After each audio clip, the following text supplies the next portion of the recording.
Hello. Welcome back to my YouTube channel. This is Evangeline sa Traveler.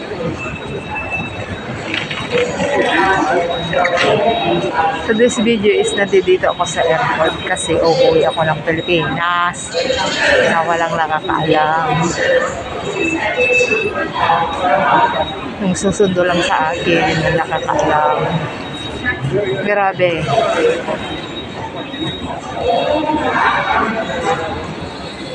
Kasi amo ko nag-book ng ticket. Chinese naman. Chinese written. Hindi ko maintindihan.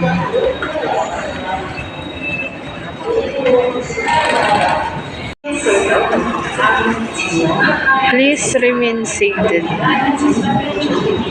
Ang late pala ng Cebu Pacifico kumpara sa sa Cathay Pacific. Nalaki ng eroplano ng Cathay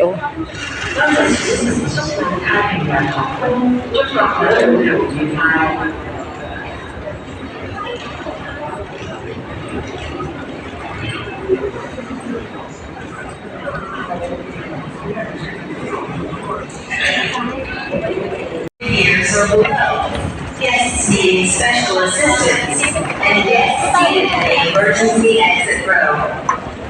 If you are not part of boarding group number 1, please remain seated. Wala pa yung eroplano na sasakyan namin.